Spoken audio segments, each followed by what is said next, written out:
Hi friends, இன்றைக்கி நம்ம part 2 video பார்க்க போகிறோம். ஸோ அந்த பிளான்ஸ் எல்லாம் எப்படி பிளான் பண்ணுறேன்றது தான் இது.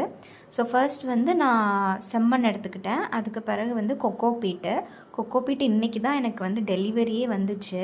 ஸோ அதனால தான் நான் இன்றைக்கி பிளான் பண்ணுறேன்.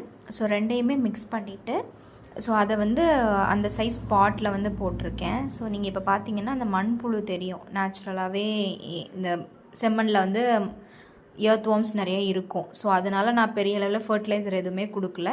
எர்த் வார்ம் மட்டுமே, அதுக்கப்புறம் கொக்கோ பீட்டு. ஸோ நீங்கள் வந்து அதை பிளான் பண்ணுறதுக்கு முன்னாடி சைடில் இருக்கிற இந்த பார்ட்ஸை வந்து லைட்டாக ரிமூவ் பண்ணிக்கிட்டு கொஞ்சம் லூசன் பண்ணிவிட்டு உள்ளே வச்சிடலாம். ஸோ இதில் நீங்கள் பார்த்தீங்கன்னா அந்த துளிர் வந்து லைட்டாக தெரியும்.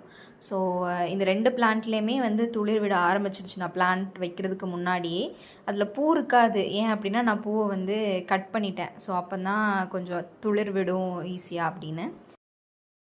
இது வந்து வாட்டர் ஆப்பிள் பிளான்ட்டு. இது நார்மலாக கிரவுண்டில் வச்சுருக்கோம். இதை சும்மா டிக் பண்ணிவிட்டு பிளான்ட்டை உள்ளே வச்சுட்டு ஃபில் பண்ணி விட்டுட்டோம்.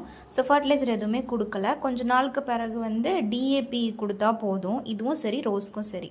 அதுக்கு பிறகு நான் வந்து ஒரு 3 டேஸாக ஆரி ஒர்க் போட்டுட்ருந்தேன். ஸோ அதோட ரிசல்ட் தான் இது. தேங்க்யூ ஃபார் வாட்சிங். நெக்ஸ்ட் வீடியோவில் பார்க்கலாம். பாய்.